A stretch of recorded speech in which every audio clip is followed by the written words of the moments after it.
So এখন আমি যে ক্যামেরা দিয়ে ভিডিও করতেছি এটা হচ্ছে DJI Osmo Action 4।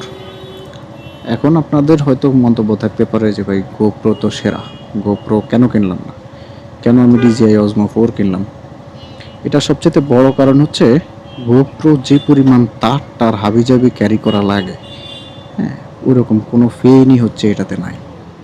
আমি কি করছি, DJI এর একটা ট্রান্সমিটার কিনছি সিঙ্গেল, যেটা 5,000 টাকার আশেপাশে নিছে, আর Action 4টা নিছে 29,000 টাকা সামথিং। তো আমার দুইটা মিলে মোটামুটি আরও কি জানি একটা কিনছিলাম, মেমোরি কার্ড কিনছি 256 GB একটা। তিনটা মিলায় আমার 38,000 টাকা বা 39,000 টাকা এরকম পড়ছে। এটা দিয়ে আমি খুব স্বাচ্ছন্দ্যেই মানে ব্লগ করতেছি। আর এটা ম্যাগনেট মাউন্ট, তো ম্যাগনেট মাউন্ট হওয়ার কারণে খুবই সুবিধা। এটার সাথে যে ম্যাগনেট মাউন্টটা দিয়েছে ওটা আমি ফিক্স করে নিয়েছি হেলমেটে। এর আগে গাম দিয়ে একটা সেটআপ তৈরি করে নিয়েছি। এখন খুব ইজি, আমি জাস্ট হচ্ছে ম্যাগনেটটা মাউন্ট করি আর ভিডিও করি, কথাবার্তা বলতে বলতে চলে। খুব বেশি যেটা ফিল হয়েছে যে এটা নেওয়ার পর একটা হ্যান্ডি জিনিস, আমি আবার কভার ইউজ করি না, তো অনেক বেশি হ্যান্ডি হয়ে গেছে আমার জন্য। এরপর হচ্ছে মানে GoProর মতো এক্সট্রা করে মাইক্রোফোন অ্যাডাপ্টার আমার কিনা লাগে নাই। মাইক্রোফোন অ্যাডাপ্টার ছাড়াই আমি হচ্ছে এটাকে ইউজ করতেছি ওয়্যারলেসলি। আমি GoProর যে মাইক্রোফোন অ্যাডাপ্টার ওটার দামই 6,500 টাকা, 7,000 টাকা। সেই দামে আমি একটা ওয়্যারলেস মাইক কিনে ফেলছি, যে মাইকটা আমি চাইলে অ্যাপের মাধ্যমে, ব্লুটুথের মাধ্যমে ফোনে কানেক্ট করে ইউজ করতে পারবো। DJI মিমো যে অ্যাপ আছে ওটার মাধ্যমে পুরো হেলমেটের ভিতরে ম্যাগনেটিক মাউন্ট দিয়ে লাগাই নিছি, একদম ইজি টু ইউজ। দেখেন বর্তমান যে সময়টা চলতেছে, ডে বাই ডে মানুষ হচ্ছে না মানে খুব বেশি কমপ্লেক্স ব্যাপারে যাইতে চায় না, মানুষ চায় সিম্পল। তো এই সিম্পলিসিটিটার মধ্যে DJIটা বেস্ট আমার যেটা মনে হয়। আর এটার সবচেয়ে ভালো বিষয় যেটা, আমি যদি DJI 5 Proটা কিনতাম ওটাতে ইন্টারনাল স্টোরেজই থাকতো, বাট আমার কাছে অত বাজেট ছিল না। বাজেট কাটিংয়ের জন্য আমি দেখা যাচ্ছে যে 4টা কিনছি, তাও স্ট্যান্ডার্ড কিনছি, ওই ইয়েটা কিনে নেই, অ্যাডভেঞ্চারটা কিনে নেই। সো আমার এখন আবার একটু ফিল হয় যে অ্যাডভেঞ্চারটা কিনে উচিত ছিল আরও 10,000 টাকা দিয়ে, কারণ DJI ওইখানে আবার 2টা না 3টা এক্সট্রা একটা ব্যাটারি থাকে, একটা কেস থাকে। তো এটা দিয়ে দেখা যাচ্ছে একদিন বের হয়েছি আমি সারাদিন কাটায় চলে আসতে পারবো। আর এইটার ক্ষেত্রে আমি যেটা করি, এখন কিছু দূর পর আমি যখন ভিডিও করি না তখন আমি এটা বন্ধ রাখি।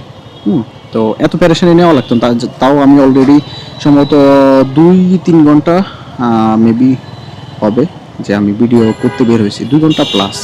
সো 2 ঘন্টা প্লাস সময়ের মধ্যে এটা অলরেডি ব্যাটারি 50%-এর উপর চলে গেছে। এটা কিন্তু কন্টিনিউয়াস শ্যুট করা যায় ম্যাক্সিমাম 4 ঘন্টা, আমার যেটা মনে হয়েছে। সো 4 ঘন্টা শুটিংয়ে এটা চার্জ একদম শেষ হয়ে যায়। তো সেজন্য হচ্ছে ওই স্ট্যান্ডার্ড না কিনে অ্যাডভেঞ্চারটা কিনলে একটু ভালো হতো। 2টা বা 3টা ব্যাটারি যদি এক্সট্রা থাকে, আমার তো আহামরি শুটিং করা লাগে না। আমি একদিন বের হয়েছি, একটা জায়গায় যাচ্ছি, দেখছি ভিডিও করতেছি। এখন আবার এটা যেটা করা লাগবে যে চার্জ দিতে হবে কোথাও কোনো একটা জায়গায়, অথবা আমার পাওয়ার ব্যাংকটা আমি নিয়ে বাইরে হয়নি, ওটাতে চার্জ দেওয়া যায়।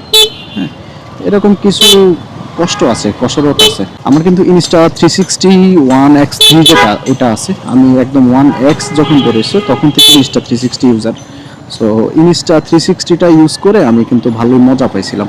Insta360-র যে সমস্যা সেটা হচ্ছে আপনি এটাকে মাইক্রোফোনে কানেক্ট করতে পারবেন না সহজে। আপনি যদি মাইক্রোফোনে কানেক্ট করতে চান আপনাকে মানে খুব জটিল প্রক্রিয়া যাইতে হবে।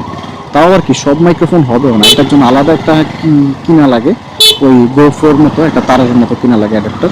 ওইটা কিনে ওইটাকে লাগাবেন, আবার ওইটার জন্য এক্সট্রা কী কী স্ট্যান্ডের মধ্যে মাথার মধ্যে লাগায়া, হ্যাঁ, এক্সট্রা কিছু ইয়ে লাগায়া দেখা গেছে যে তারপরে এটাকে কানেক্ট করতে হয়, মানে একটা জটিল প্রক্রিয়া। আর ওই জিনিসটা দেখা যাবে আপনি, যেমন জিনিসটা আছে না যে ইয়ে করা, হাইড করে ফেলা, হ্যাঁ, ওটা অনেক সময় হাইড হয়, অনেক সময় হয় না। তারটা তো মুভেবল, মুভ করে, সো ওইটা আবার বাইদা টাইদা রাখতে হয়, মানে জিনিসটা একটু কমপ্লেক্স হয়। আর এই যেমন এই ক্যামেরাটার ক্ষেত্রে যেটা, এটা কিন্তু দেখা যাচ্ছে যে শুধু একটা ক্যামেরা লাগানো আছে, কোনো তার নাই, কিছু নেই, হাবিজাবি নাই। আর ওইটার ক্ষেত্রে যেটা, ওইটা মানে অনেক তার দেখা যাবে, যেটা আমার কাছে মানে পার্সোনালি আমি খুব সিম্পল জিনিস পছন্দ করি। সো ওইটা আমার কাছে এই জন্য এতটা ভালো লাগে না, ইউজই করতেছি না, মানে ওটা পড়ে আছে। যদি আমি কোনো একটা ট্যুরে যাবো, ইয়াতে যাই, তখন হয়তো ওটাকে নিয়ে যাব। ওইটার আবার কিছু এক্সট্রা ফিচার আছে, যেমন আমি সেলফি স্টিকে ওইটাকে হচ্ছে যে ইয়া করে মানে একটু বড় করে দিলে এটা ড্রোন টাইপ একটা শট দেয়। আর আরেকটা জিনিস হচ্ছে যে ওইটা ইনভিজিবল সেলফি স্টিক, যেটা সমুদ্রের পাড়ে বা আমি যদি পাহাড়ের উপরে যাই তখন আমার কানে যদি নেক ব্যান্ড থাকে, নেক ব্যান্ডের সাথে ওটা আবার কানেক্ট হয়, নেক ব্যান্ডের সাথে ওই যে নয়েজ ক্যান্সেলিং মুড অন করে দিয়ে এরপরে যদি আমি কথা বলি তাইলে ভাই আবার হুলস্থুল, ওইটা দেওয়া ভালোই জিনিস হইব আর কি। সো ওই জিনিসটা করা যাবে, ওইটা তো আর বাইকের ক্ষেত্রে হয় না। সো বাইকের ক্ষেত্রে আমিও প্রথম দিকে আবার কিছুদিন এই সামনে লাগায় টাগায় চলতাম, তো ইদানিং সময় আবার ওইটা করতেছি না। কেন? কারণ এত ক্যামেরা লাগে না আসলে, ওইটার ফুটেজ আমি পর্যন্ত একটা ইউজ করি নাই ভিডিওতে। তা আমি হুদাই এটারে মানে চেঁচায় লাভ আছে। আর একটা এত সেট আপ নিয়ে ঘোরা এটা একটু সমস্যা, কারণ আমার শুধু ক্যামেরার প্রাইসই এইটার মধ্যে তাহলে পড়ছে অলমোস্ট 40,000 টাকা, আবার ওইটার দামও মোটামুটি 40 এরকম। আমি সেকেন্ড হ্যান্ড বিক্রি করলে এখনো 30-এর কাছাকাছি পাবো। তো এত টাকা নিয়ে ঘোরার কোনো মানে হয় না। ফোন তো আছে, ইয়ে আছে, ঢাকা শহর তো সেফ না, যাই বলি না কেন, ঢাকা শহর বলি আর যেটাই বলি, বাংলাদেশে এখন এখন না তখন যখনই হোক আসলে সবসময় একই রকম। কোন জায়গায় যে কে বিপদে পড়বে, কখন যে কাকে ছিনতাইকারী ধরবে কেউই জানি না আমরা। আর নিজের জীবন সবার আগে ভাই। সো এমন কোনো কাজ করা যাবে না যে মানে জীবন রিস্কে পড়ে যায়।